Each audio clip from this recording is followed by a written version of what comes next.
Hey, everybody. Here we are again at Light Impact, and this is episode 10 of season 2. I got a very special guest today, especially if you have a young player in the youth football space. You're probably not going to find someone more interesting or impactful than the gentleman I'm going to talk to today, who we've done some philanthropic work with, some real work with.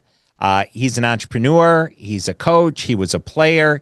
He has 3 young sons that are all very successful that play the sport. And he beat back the man in California with AB1 when the state of California actually tried to make youth football illegal for, let's say, a 10-year-old, but a 10-year-old that actually talked to his mom and dad, and they agreed to play football. They weren't going to let him play, but the same 10-year-old could have gone to school and gotten gender reassignment, and the state would have torn him away from the parents and let him do whatever he wanted to do. I really appreciate all the work you did. This is my good friend and fellow compatriot in the quest to make football great again. It already is. Joe Rafter. Thanks for being with us today. Nick, it's an honor to be here. We had a lot of fun. We did a lot of great things in California together. And I look forward to getting into some of those stories as we go here today. I don't think I've given Clayton, my henchman here, who kind of runs the podcast and is sitting in the room with me. Now I'm kind of talking to you like you're E on Echo Charles on the Jocko podcast. That's the first time we've done that too. So Joe, you're like breaking boundaries all over the place. Right on. Let's go. It's interesting when we rewind back to that time. Our company was selling hundreds, if not just a few thousand helmets, and you guys reached out to us. And at the time, Visus was still in business; they hadn't been bought up by Shut yet. And walk us through. I want to go back, and we're going to talk about you, but this is on the forefront of everyone's mind. Yeah. What the hell happened there? How did the state get involved in potentially making football illegal? And then how did we get involved, and who else helped you in that quest? Yeah, so it's a story that's built for a movie, to be honest with you. It's crazy to understand what exactly happened. So I'm a Philadelphia Eagles fan, season ticket holder. Mm-hmm. The Eagles win the Super Bowl on Sunday of 2018, February Sunday of 2018. They beat the Patriots. Amazing game. I'm as happy as I can be. Right? Probably one of the top 20 days of my life for sure. Maybe not top 10, but scratching that. And this is the Philly special game, right? This is the Philly special game, exactly. Yep. Nick Foles, our first Super Bowl ever, right? Yep. And I was living in California in San Francisco, Marin County, and I was running a youth tackle football program in the Southern Marin Broncos. You see the football over my shoulder here.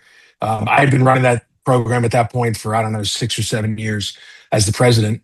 And that Friday, a politician out of Sacramento puts a tweet out. It was called Twitter back then. Still called Twitter in my house. And says, I'm going to ban youth tackle football under the age of 14.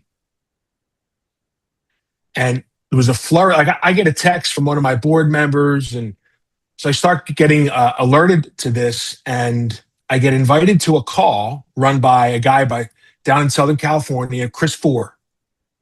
One of our, if you look at, there'll be a website I'll talk about later, but super guy, Southern California guy. He's now a principal in several different schools he's been through. Former football coach. He organizes a call that following Monday with about 35 guys from up and down the state. And a lot of people talking about, this is ridiculous, this is stupid, what are they thinking, what's the point of this? Long story short, out of that call, if there were 35 people on the call, there were 29 to 30 high school guys. There were 5 youth guys on that call. Myself and 4 others. Coming out of that call, 5 of us organized an 11-week campaign called the Save Youth Football California Coalition. That's what it became known as. Facebook page, lots of social media. Guys like Steve Famiano, Ron White were critical in this.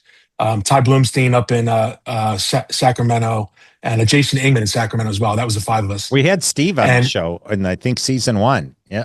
yeah, I think I saw that one. Steve and I are still in touch. I'm still very close to those guys and the work that they're doing out there.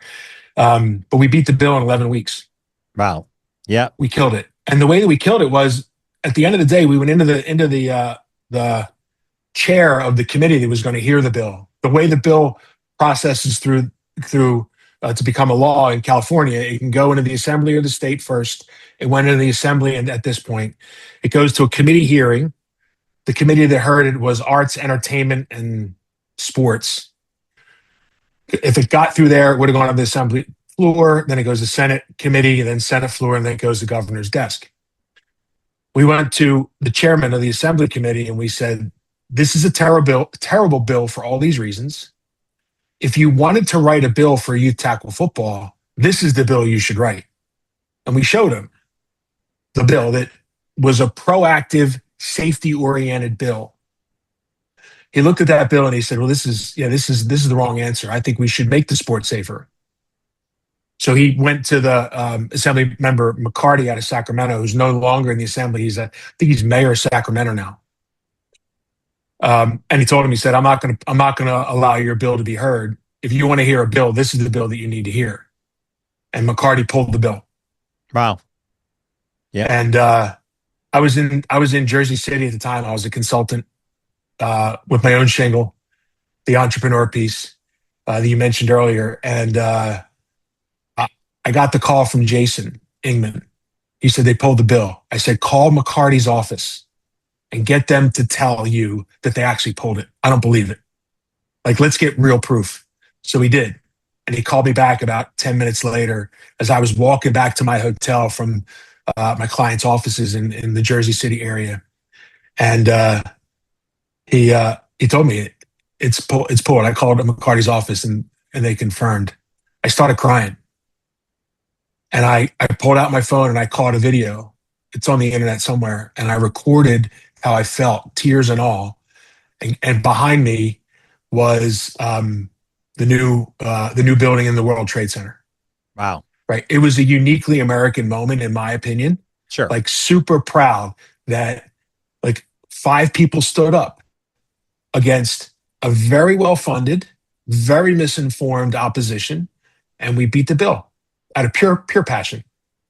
What was it and maybe it was both, and you can lay it out for me a little bit, even in a percentage if you want, and then summary behind it. But were these people concerned about the safety of the kids, or was this more a political play against football? Because, we run into this stuff all the time, and my kids played hockey and my younger son ended up playing football, but I'll hear people castigate other parents. How, I can't believe you let your kid play football. And there's a lot of misinformation out there, but there's also like, hey, does football align with the military, or does it align with, quote unquote, toxic masculinity, or any of these other things?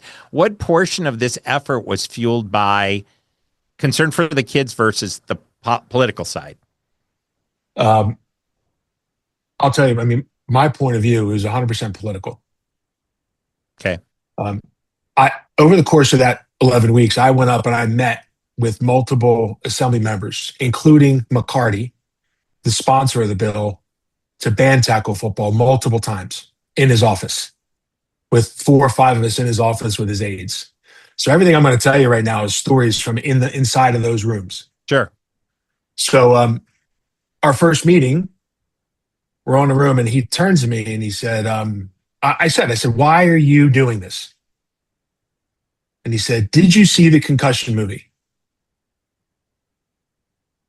And I'm sitting here and he's sitting here, and there's like a couple guys over here from our side in a sofa. And I look at these guys and I'm like, is this guy real?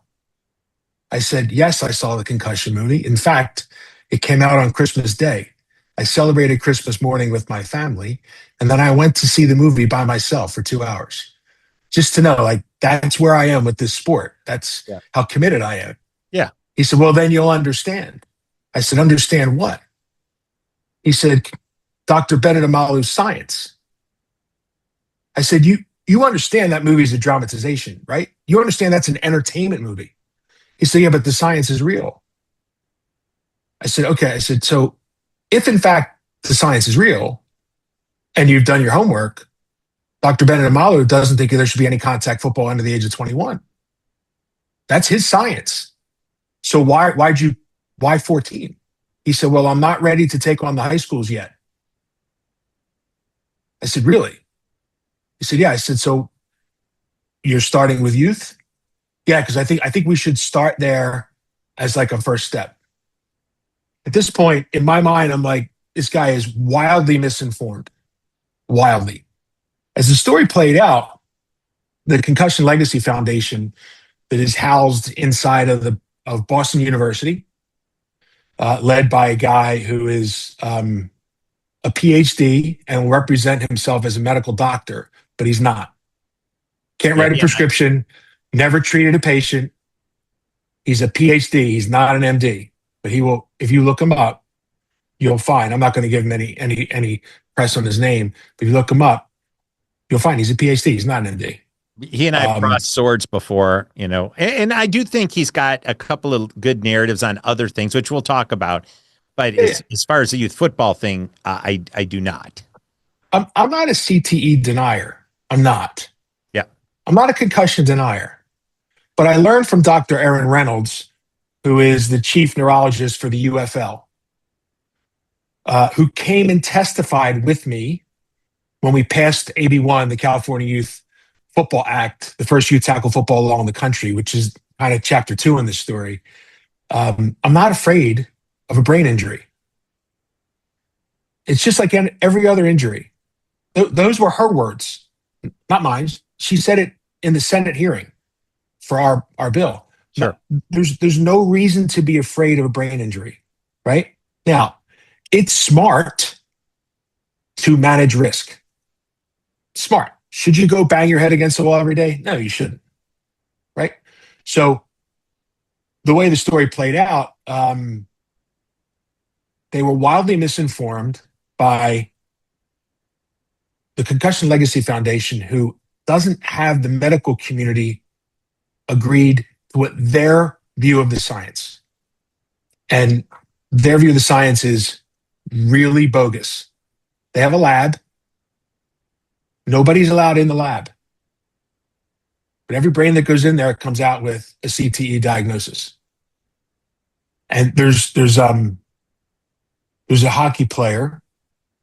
There's a hockey player with the NHL that had some drama around this, and I'm trying to find the woman's name who I've worked with on this. I'm not going to find it fast enough. I forget it. Zalapsky.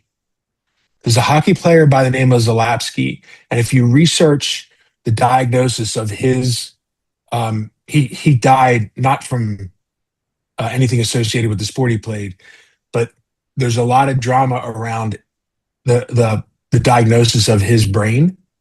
And I've talked to Kyla, his sister, and the Concussion Legacy Foundation is not above board. So I'm going to go back to your question about, parents. So you're at a cocktail party and you're talking to people and your son's playing, or your daughter's playing football. I've coached girls as well in tackle football.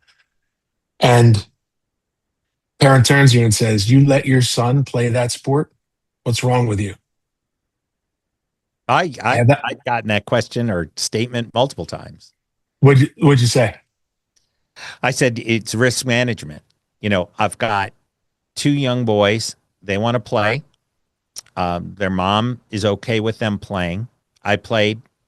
Tens of millions of people that are walking around are playing. Not all of them are, dilapidated in terms of cognitive function. I'm not a CT denier, nor am I a denier that, concussions are quote unquote bad.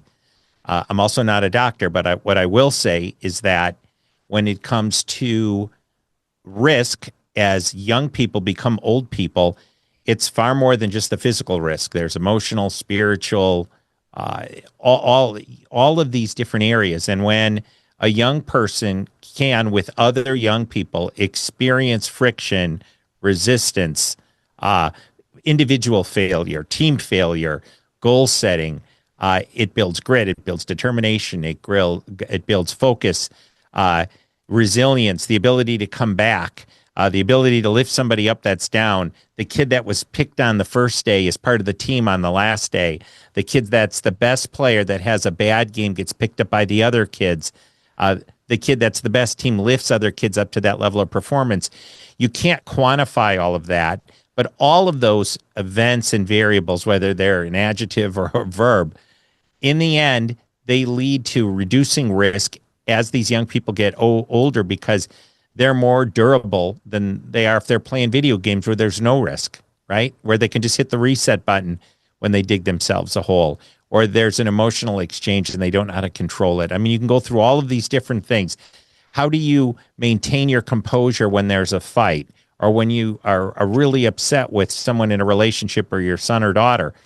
All of these things to me are something that football and other sports, but football primarily, it's the best version of it, help develop these young kids. So yes, my son is at risk for an ankle injury, a knee injury, a head injury, or other things. Let's make it as safe as we can through supervising, training, hydration, nutrition, coaching, equipment, recovery, all of these different things.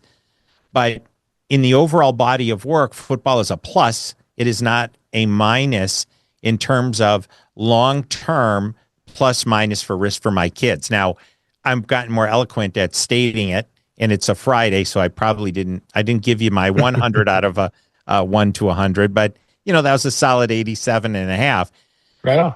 That's the reality to me. I mean, what are your thoughts on that? So when I hear somebody who says that, I'm like, well, what is your issue with football?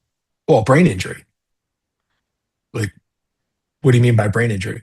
Well, I'm worried about, concussions. Okay. Anything else? Let's say they say CTE. Okay. Where do you get your data on that? Well, I saw an article in the New York Times. Okay. Anywhere else? Yeah, I saw an article in Sports Illustrated. Okay.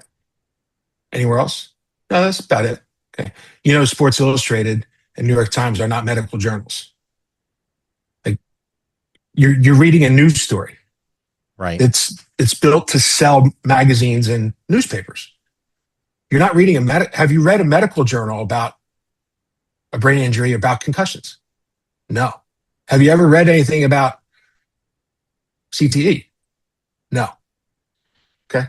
Go to our website, go to nationalfootballalliance.com, which is my current nonprofit.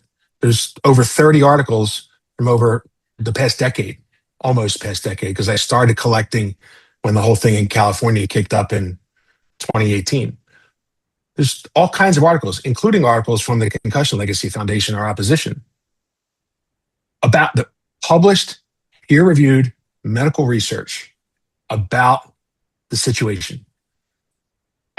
I believe a well-informed parent makes the best decision about football, and football is not for everybody. But if you're going to have an opinion, make sure it's well-informed. Don't get it from Twitter. Don't get it from any newspaper rag or the media. Go to the medical journal and figure it out. If you're not sure where to go, you can go to our website.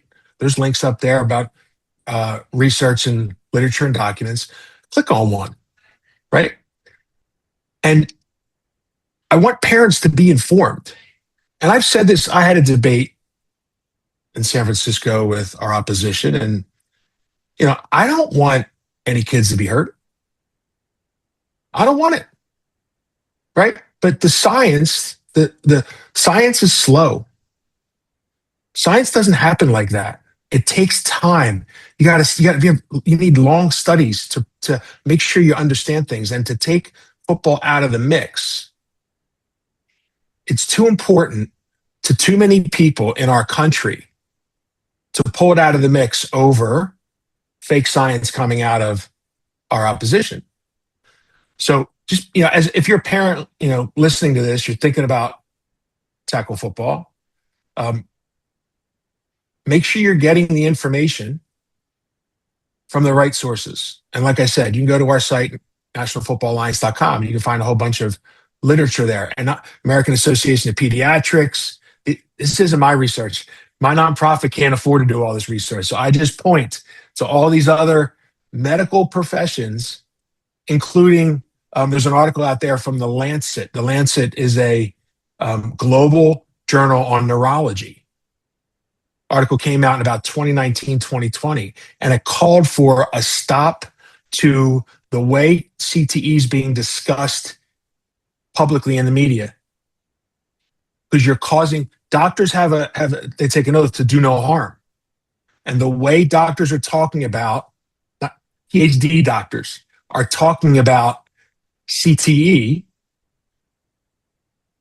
is doing more harm than good, because there are players now who are walking around saying, oh my God, I think I have CTE.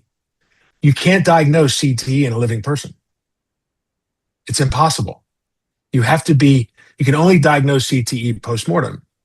And football, lacrosse, rugby, hockey, basketball, wrestling, volleyball, concussions in all those sports, right?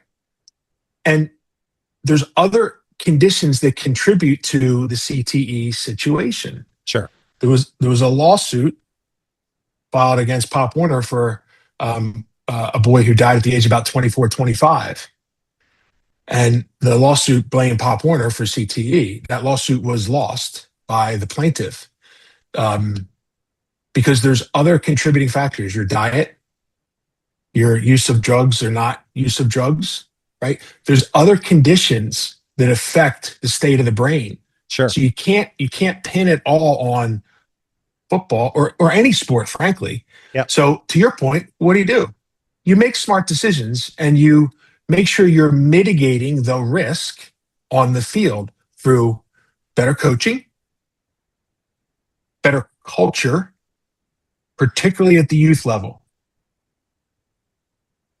better technology and helmets, better rules. All those things are better today than they were last year, than they were 10 years ago. Sure. Football's a sport because it's so popular, it's under so much attention that it gets better every year, right? So it's really about, we're Americans, right? We make things better. We don't just throw it out. Exactly. And I think it's important to embrace that. No, it's a great point. In all of those things, I've looked at some of these studies, and I'm not a doctor, I'm a business guy. Yeah. I played a little bit of college football, raced cars, worked for some big companies, ran some of my own. And the observation is, usually if you're conducting a study, you've got a control. And in some of these, concussion studies or CTE studies, they'll say, 94% of the respondents had CTE that all played football. Well, did you take 100 people that didn't play football of the same, basic type of sampling, but no football, to see how many had CTE on that side? And there's no control. And when I brought that up in some of these open forums, no one can really answer to that. And because I'm not a physician, one of the things we were very specific in doing was bringing in physicians under our tent. And I don't know definitively, but I don't believe that Riddell has a host of physicians or a medical advisory board. I don't believe that Certor, which is Schutt and Weiss's, they may have some involvement, but we've got a dozen docs, from Peter Cummins, who wrote the book Brainwashed, and you were introduced. Rock star. Yeah, he's a rock star. Michael McDermott called me out of the blue, met him through Tom Gloy, one of our original owners from the race space. Walter Payton raced for Tom Gloy in the Trans Am series. Michael McDermott was so excited he canceled all of his patients. Sorry to those patients. Flew here and spent 2-3 days with us learning, and said, this technology has to advance. And he's involved with the NFL on the neurology side, quote unquote, independent neurologist.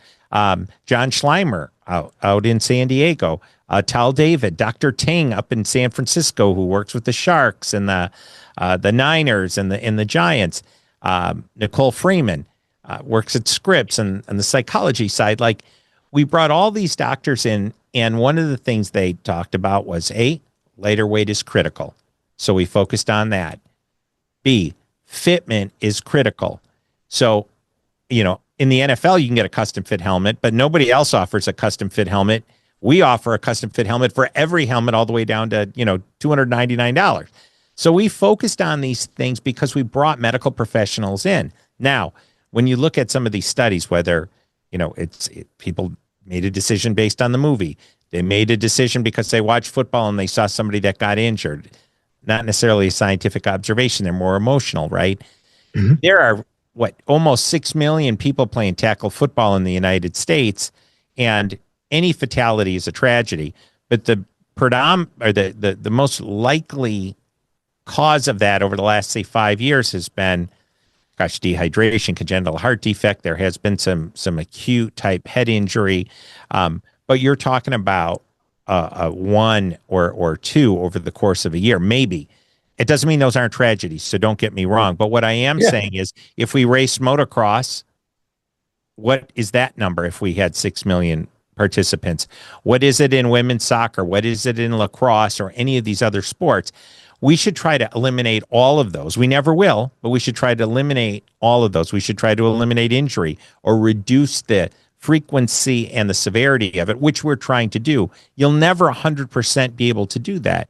But if everyone were sitting home in a bubble, people would lack physical fitness. Mm-hmm. They would lack emotional control. They would lack some of the social skills that they develop, which all have a price later in life. So it's critical, I think, for parents to do exactly what you're saying, which is do the research.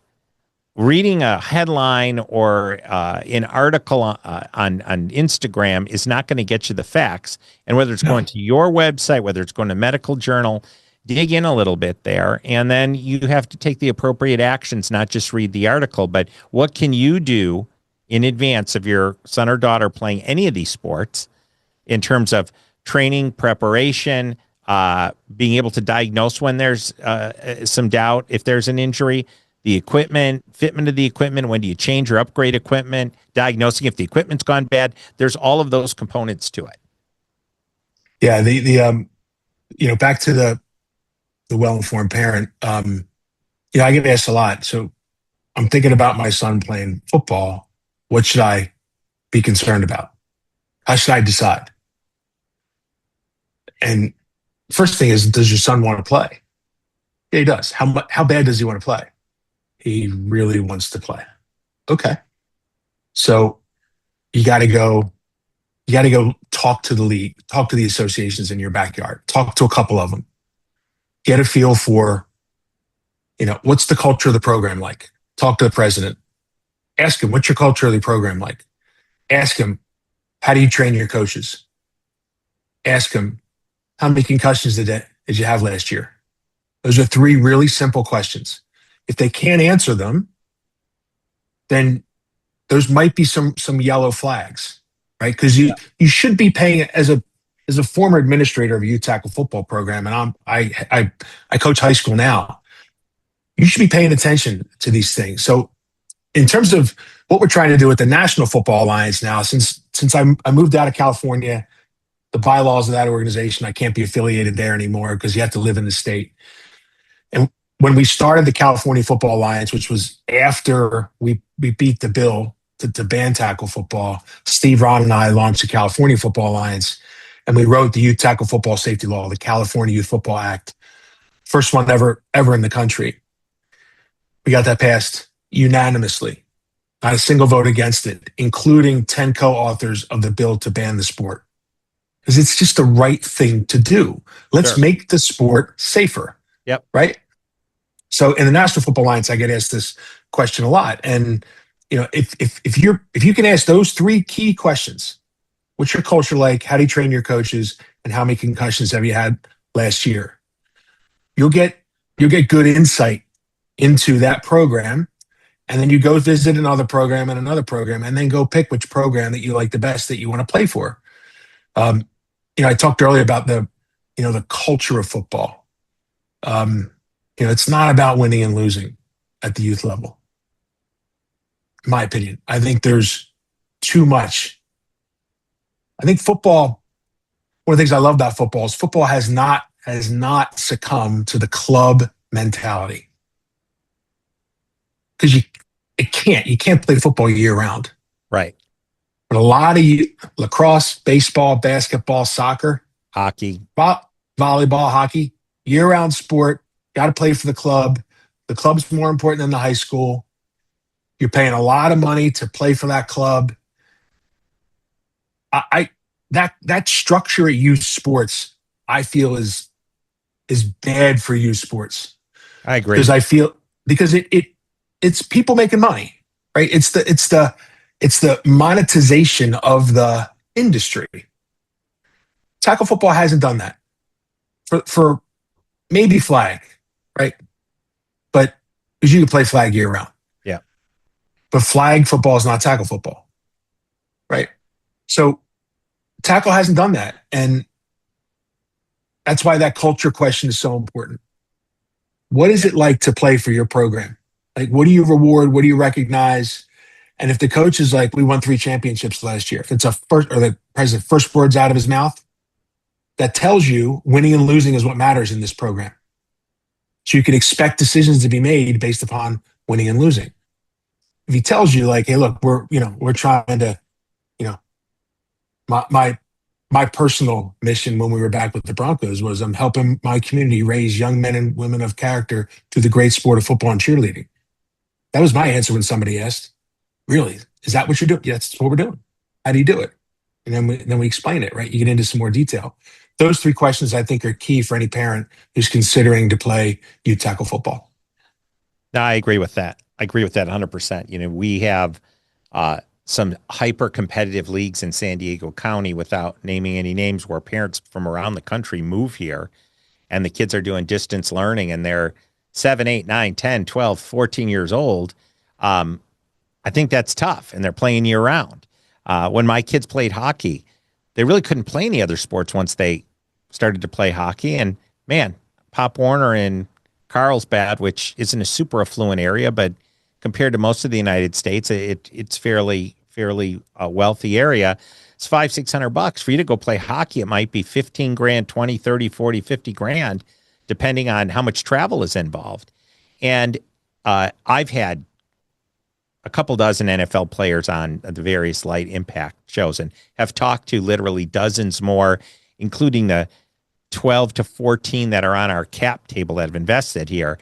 And they've all said the same thing, that, hey, it's better for kids to play multiple sports. Like, the majority of kids that get drafted in the first round are multiple sport athletes, at least in high school, and that changes maybe in college.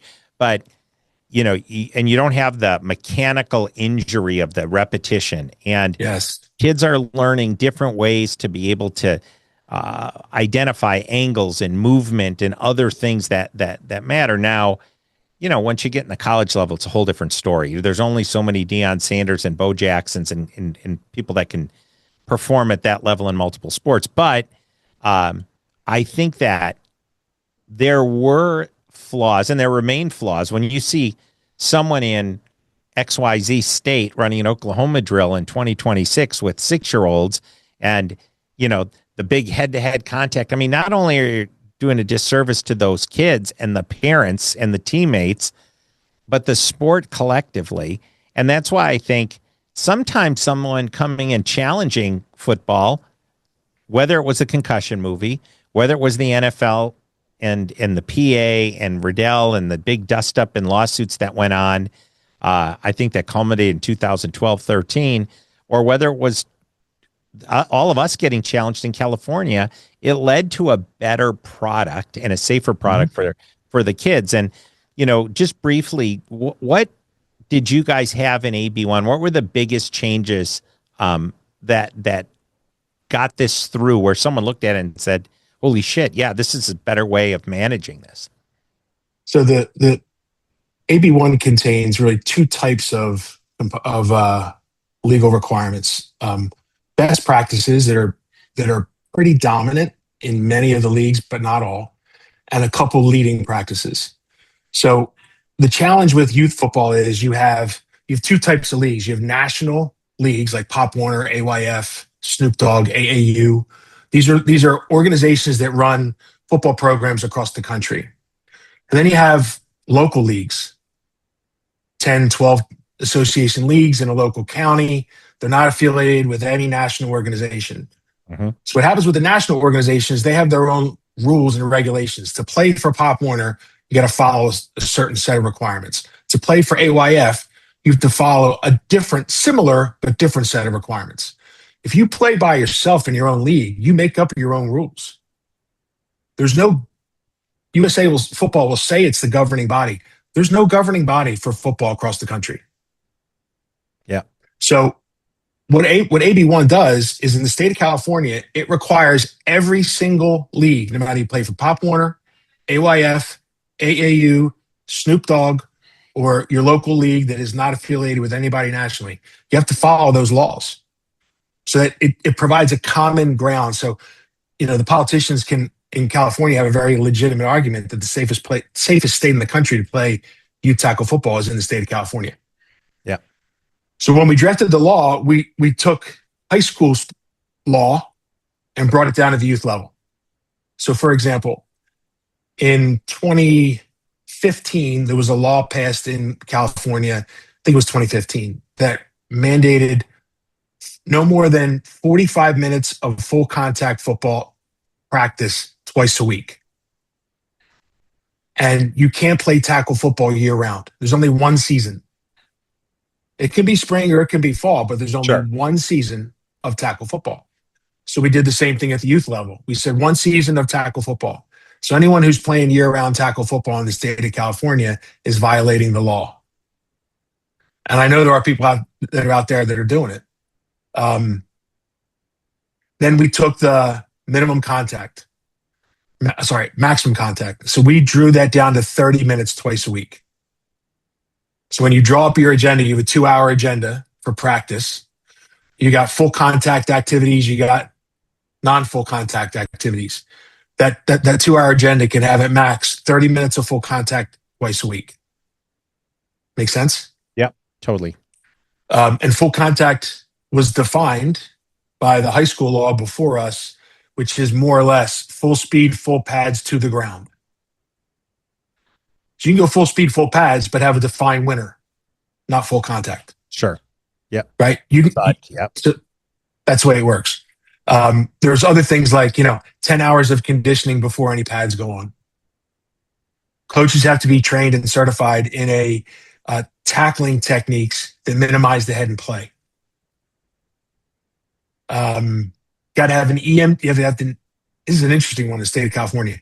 You have to have an EMT at the game. Can't have an athletic trainer. Any idea why, Nick? Want to take a guess? No.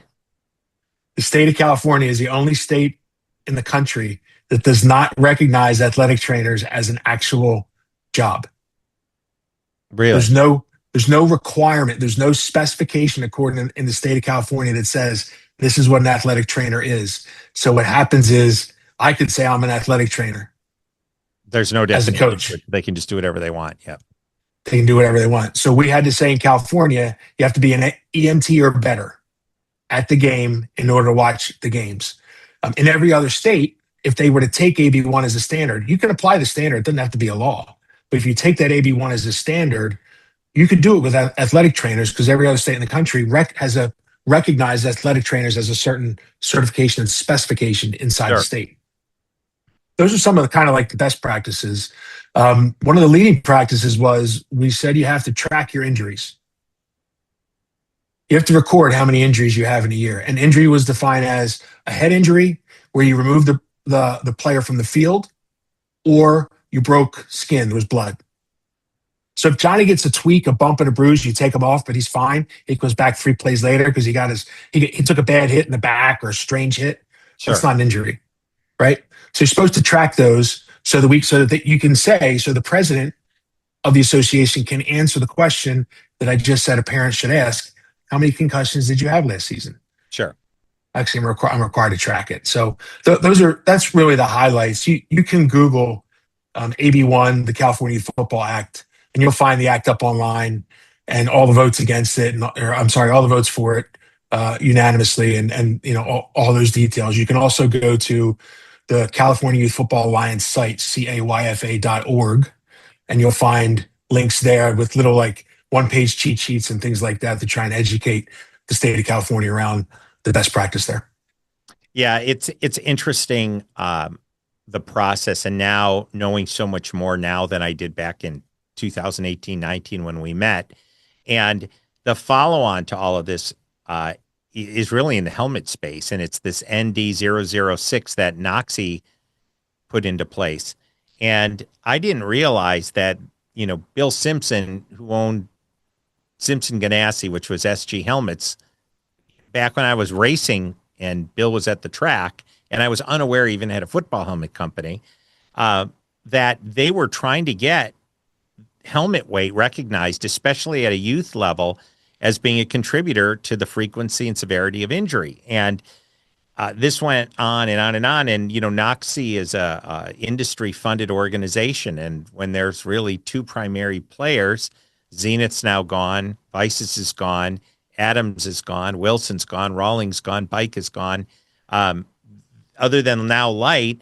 But in the past, they struggled to have any recognition that we should go out and do some studies. And finally, Noxie went out and did one at the University of Ottawa and the other one at Virginia Tech, and identified helmet weight as a contributor to the frequency and severity of injury. And then the two big companies, and I'm going to use Zenith as an example here. They're no longer in business. Riddell bought the assets of that company. They didn't have anything to do with what was going on back then. But the number one helmet when we started was a Zenith Shadow XR, something like that, for youth. We have one here in the office. It's almost 6 pounds. And, the studies validated that, hey, 3.5 pounds, that's really where the line should be drawn for 14 and U players. Both Riddell and, Schutt, to a lesser degree, pushed back and said, we know that, but let's not do the standard now, or we need to play with the head form, or whatever excuses were made to push it down the road. Finally, in 2027, which I think is, at least 10, if not 12 years past when all of these studies were facilitated, that you guys knew all along that weight was contributing to some of these injuries, yet you kick the can down the road. How can a little company like ours show up and, going back to before when this was even a question, make helmets that were 5-star Virginia Tech helmets that were 3.5 pounds? So, I noticed Riddell running an ad yesterday that said, we're doing the industry a favor. We're introducing these helmets a year early. It's like, A, you could have introduced those helmets 3, 4, 5 years ago, and B, why did you push back on the science? So those things irritate me because the media will pick those up and they'll put them out, and Inc. did a great story on this related to Light, but we're really the David fighting Goliath. Now we're starting to really build some steam, but why do you think that that's the case? Like, if you're a $500 million company and you're an icon in this space, wouldn't you want football to grow and be able to show that you're helping grow the ranks versus, hey, we're not going to change our plastic molds or our internal molds that are a little heavier than they should be? Why do you think that's the case? Or is that just a business decision? I got 3 answers for you. Number one, first, this is one of the reasons why when we first met, I wanted to work with you. I love what you're doing in the market. Literally, you are a change agent in the football industry. And what you're doing with Light helmets is putting pressure on the rest of the organization to make a difference. And you're doing it as an entrepreneur, not as a regulating body, not as a state law, right? You're doing it because it kind of makes sense. In many regards, you're doing it a really hard way. You're building a business around it, right? I know it's not easy, right? It's a hard business to penetrate. That's my first answer. I love what you're doing. Second, and what I do for a living. So, my work in football as either a coach or National Football Alliance, et cetera, is 100% volunteer, right? It's side of my desk. It's between the hours of 5 o'clock at night and 5 o'clock in the morning and on the weekends. It's a pure passion project. I have made a living through my life in helping global organizations reshape their business models. I've done a lot of corporate transformations.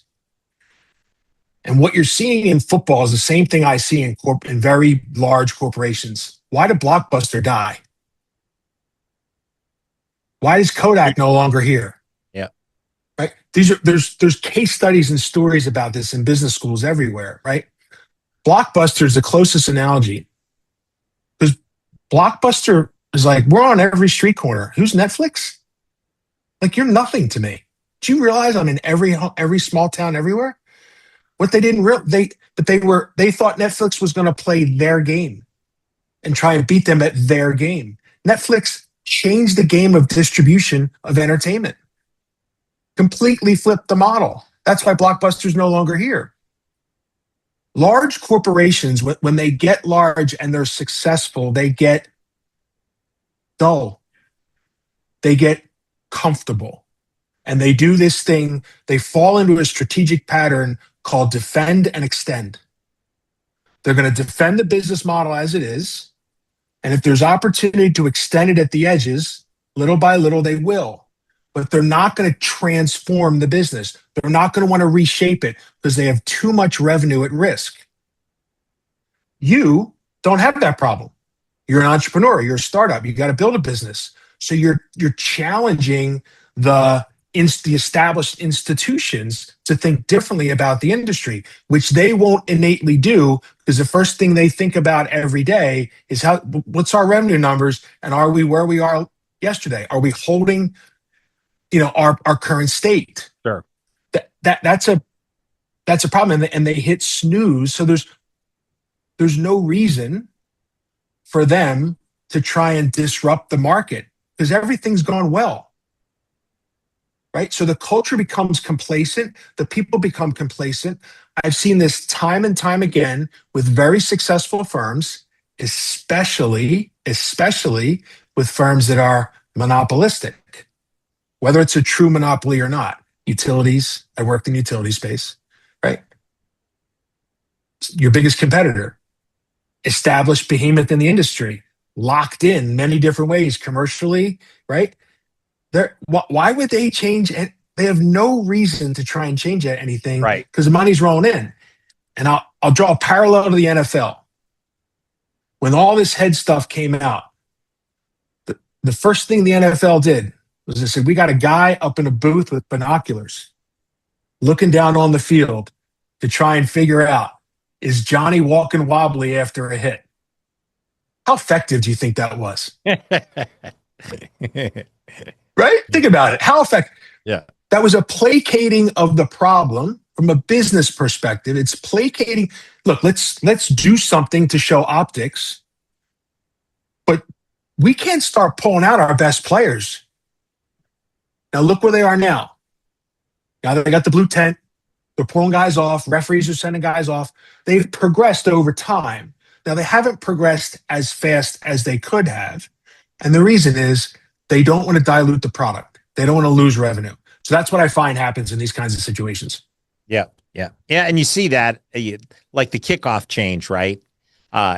2022 concussions were up 18% in the NFL.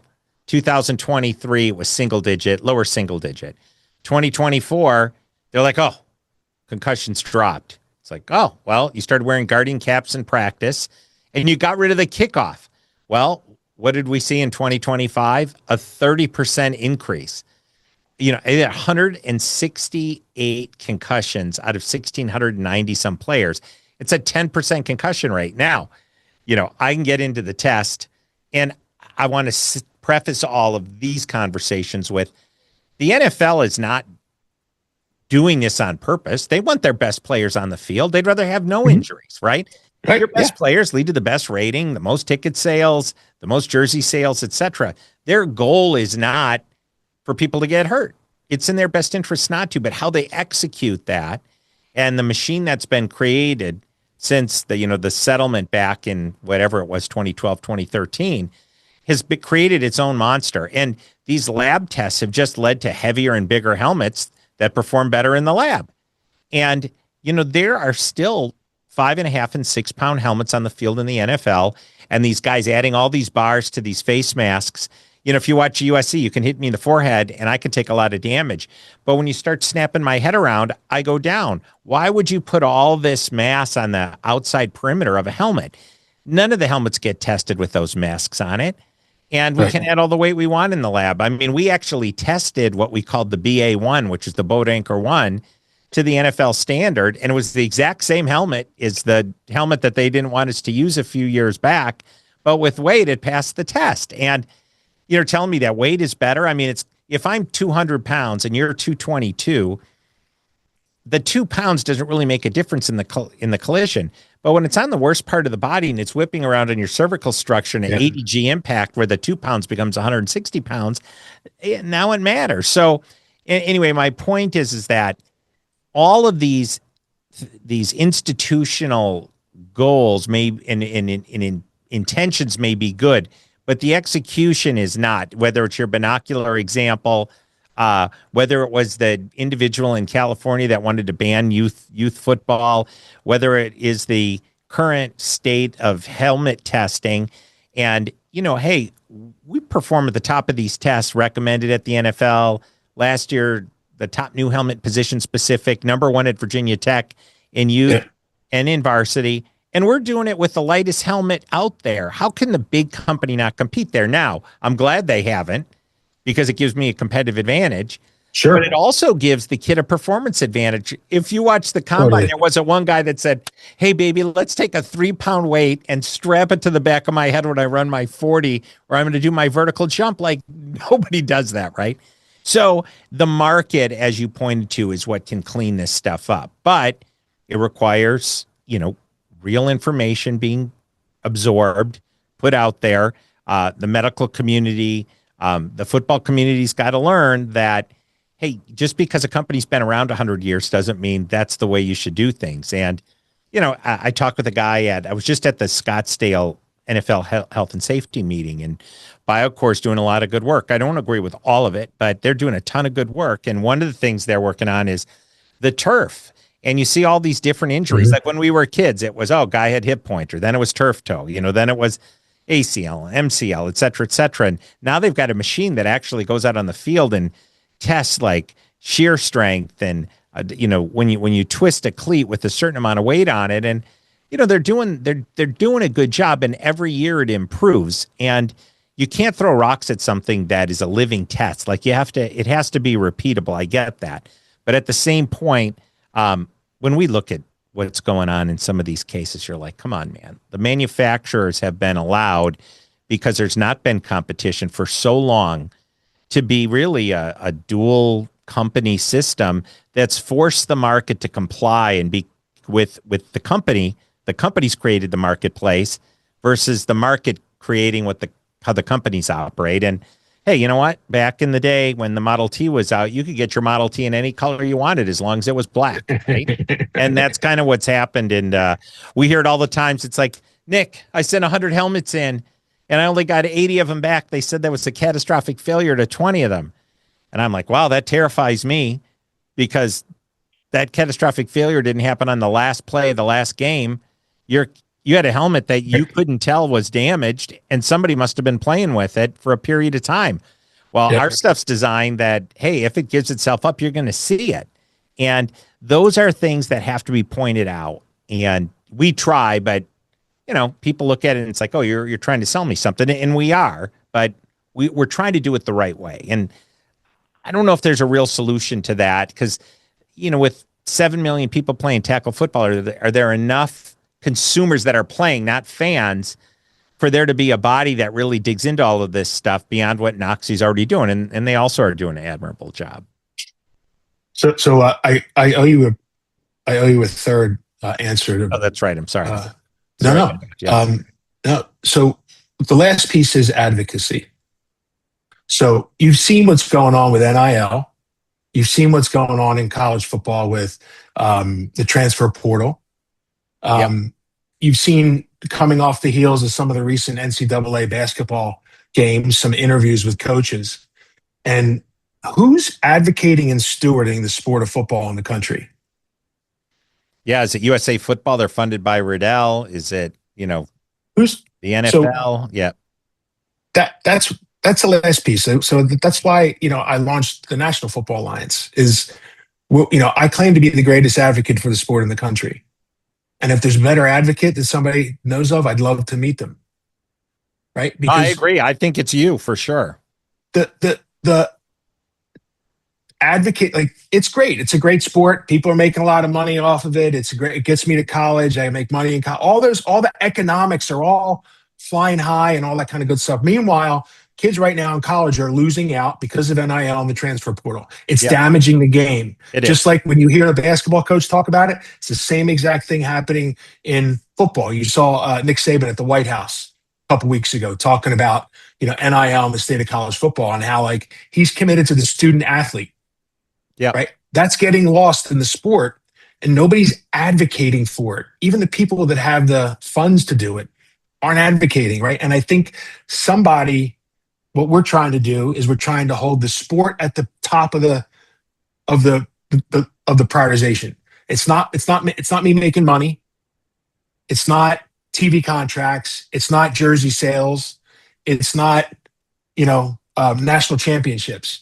It's putting the sport first, and somebody's got to look after the sport and have a point of view on what should we do to honor, improve, and advance the sport, make it better year after year after year, without any concerns like we talked earlier about losing my business, about my business collapsing on me, right? About the defend and extend thing. I got Yep. no business to lose. I'm a nonprofit, right? This is volunteer. I think this is why we launched the Alliance. I think there's a voice that's not in the market, and it's important to help people understand all these different perspectives: Noxie, helmets, equipment, coaching techniques, training, player expectations, parent expectations, etc. Yeah, no, I agree with that. And the question becomes, how do you get all the audience in one place, right? Do you have kids sign up or parents sign kids up when they start to play?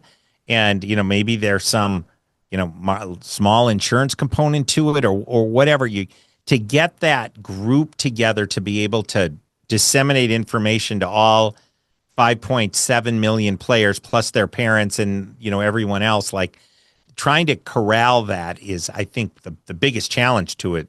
Because once you have that, you got data on all these people, you can commercialize it, at least so you're at a break even. But otherwise, it's a huge expense to try to go and bring people in. And that's one of the reasons there's not been any real studies done at the lower levels of play for like head injury. Like, how are you going to put people out that can effectively diagnose and score injury and things like there's gait analysis and tests you can take on the phone. And but I think you are going in the right direction with what you're doing. And, I think Peter Cummins may run a close second to you in terms of being the biggest advocate of football. And I may be number, 3, but I'm way, way back there. But I will say that, and this, and I know this, is football safer to play now than it's ever been. And for all the reasons that we've talked about here, usually I start with, hey, tell me about how you got involved in this whole thing. But I need to put a snippet in here of where did you grow up? How many brothers and sisters did you have? What sports did you play? So you got to share. Right on. So I love Pete. Text with him all the time. I had a little shoulder thing going on. And I was texting like, "Hey man, what's going on? I think I got a pinched nerve. What should I do?" He's a great guy. He's been a huge friend through this process. He's a good guy. He's a great guy. Yes, I'm born and raised in the Philadelphia suburbs. Went to private Catholic grade school, high school, college, and graduate school. Played football, grade school, high school, and college. I got 29 years in the sport. No siblings. I'm an only child. You and I both. I didn't know that about you, Nick. Yeah. Yep. That's true.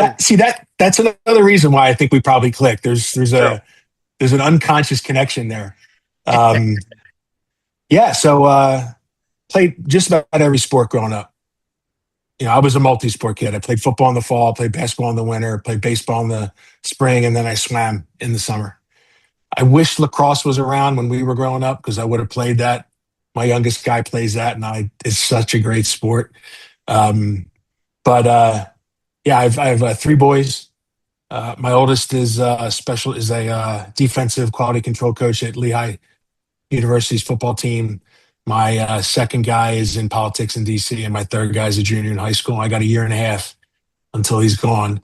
I've coached all of them in football, and I'm super blessed as a man, as a father, as a husband, and as a son.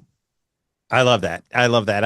I will say that that time with your son, even if you're not coaching him directly, let's say he's playing offensive line and you're the quarterback's coach, just being there while in that shared experience together, you just can't beat it. The ride home, It's heaven on earth for guys like us. Like if 100%. you love the sport, like I love football. I actually love coaching in general. I'm a leadership coach as well in the office, and I love my son. So, you know, I'm triple dipping Yeah, in my volunteer work when I coach. I fully agree with that. I agree with that. I think it's, even parents, the ride home from school is the opportunity where you are going to get the big download. The ride to school is where you find out what their anxieties and their worries are, if they're focused or if they're not focused. Yeah, And those right. two data points, like, don't give that time up. And then when you can add the sports component to it, now you're learning even more about them. So, man, it's like if you just show up at a doctor and you say, my stomach hurts. Well, did you eat something bad or do you have something really going on in there? They're only getting one snapshot. Where if you're getting all these snapshots of your kid, you have a much better idea of diagnosing what's wrong and how to help them get on track and put the bumpers up for them to get to the right place. With your kids, this is another topic that we talk about with some frequency. Were you a single sport proponent? Obviously money has come into all this stuff. We were talking about it with club sports prior. Or are you an advocate of kids playing multiple sports? So the rule in our house was one sport a season. So you Okay. only could play one sport a season, right?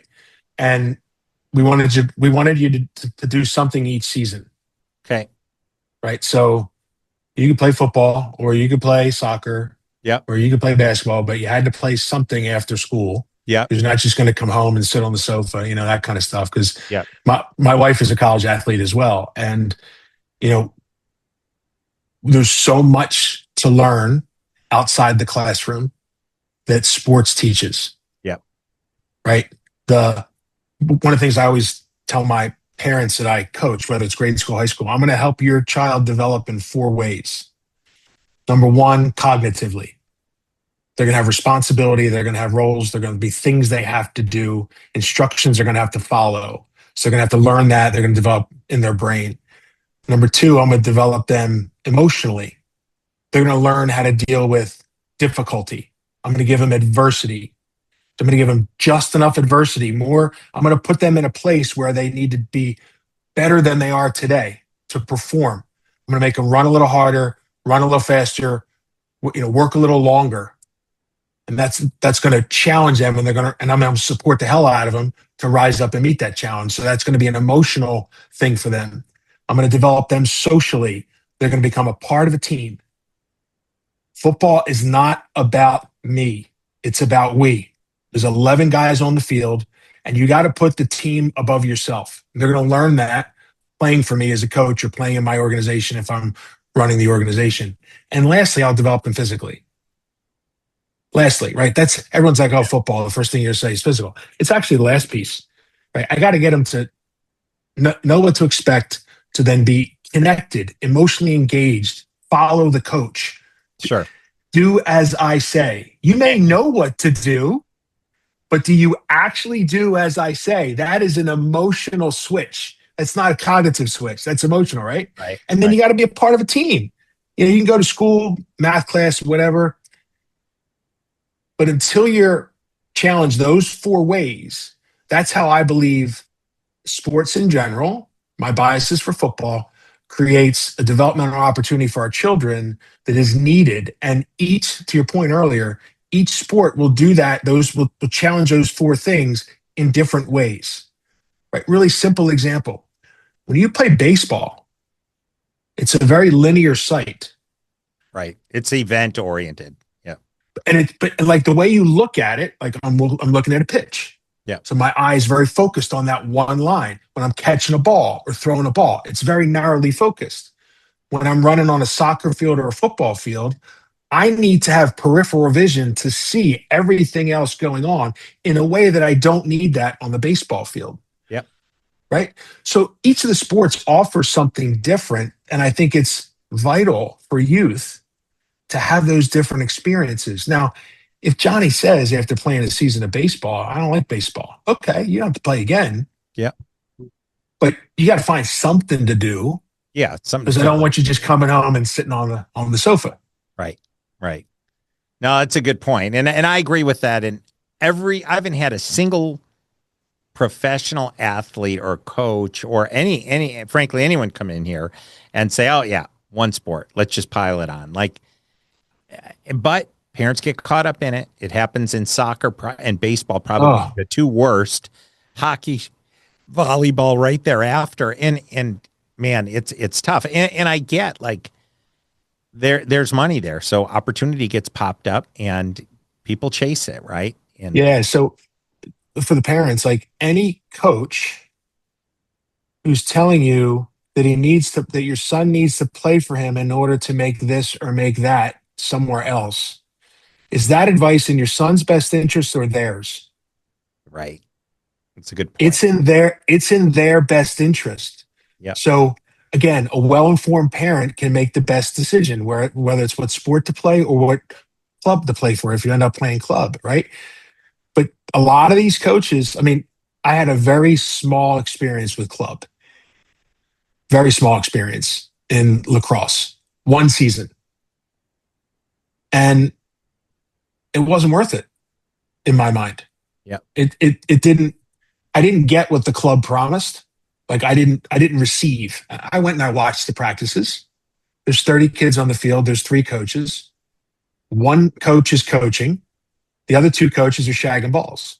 yep, I'm like, why am I paying $3,000 for my son to be on this field to be coached by one guy? Each of these coaches should be coaching 10 guys at once, right, yep, right? Now, maybe that was a bad club experience, and I'm sure there are great clubs and great, in every sport, but you as a parent, you got to be really informed and you got to check what others are telling you as coaches or presidents of associations, et cetera, and make sure the advice they're giving you is in your son's best interest. I know it sounds like like Captain Obvious, right, but when you get into these club environments and Jimmy wants to play for the club because it's the cool club that all his friends are part of and it's the best, you got to be careful. You got to make the best choice for your child, yeah, not necessarily what other people are telling you to do. yeah. No, that's a good point. That's a good point. And obviously you've had three very successful, two more adult children, and then one that's finishing up in high school, and you'll be a sad guy like I was when my kid Yeah. played his last game. But I ask everyone this at the end of the podcast, and I like when they do it sometimes on 30 for 30, but yeah, you're a successful business guy. You've done a lot of philanthropic work. You've coached, you're a dad. Uh, there are all these other things. And what do you want to be remembered for as a man? I love the question. My purpose in life is to help others become a better version of themselves as individuals and as collectives. That's literally, and I found that purpose, Nick, when I was in California. All I want to do, it's why I do what I do for a living. I want to help others become a better version of themselves. However that is, coaching football, being an executive in a global system integration firm, being a dad, being a friend, right? I, I want people to, my dad just died in early March and I had to eulogize him. So this is really fresh for me, right? I actually think about legacy a lot. What do I want to be remembered for? I want to be remembered for making the world a better place. And how that happens is I help other people become, maybe it's the best version. It's just a better version of themselves tomorrow than they were today because we had a conversation, because I was able to offer them help. I think that's a great answer. And I can say that as an observer and having worked with you on projects and your friend, that your journey demonstrates that. And, I hope you keep it up with the same level of energy and enthusiasm and insight, because people can have all the energy, and unless it's directed in the right direction and it's well thought out, it's just energy. It's just enthusiasm. It's just bluster. And sometimes people have great, brilliant ideas and they do all the research, but they fail to act on it. Yeah. And then you have to be able to compel others to run with you into the fire. And you know, you can watch a war movie and you see people doing that literally, but in regular life, when people have families, kids, work, budgets, it's hard to get people to take action in some of these causes that you've done. So I will say, with great enthusiasm, I want you to continue and keep going. We're a supporter of you. We want to, foster a partnership where we can help you. You help us, but just individually, proud to know you. I'm glad that you reached out to us. Gosh, now it seems like 8 years ago, 9 years ago. Yeah, it's Unbelievable. crazy. Yeah. I mean, I went from a hair to this wig. No, I'm kidding. I mean, I haven't graduated to that yet, but I might after all of this. But keep it up. And thanks for being on today and sharing all your insights. And, we'll look forward to having you back on. And I know it's late out east, so I'm going to let you go. But thanks All again. good. Nick, it's been a real pleasure. I feel it. I echo back to you. I consider you a friend. I'm deeply grateful for the work that we've done. And I look forward to what 2026 holds for us. We're going to keep going, baby. That's it. Thank you for Let's being go. on today. You bet, man. Thank you.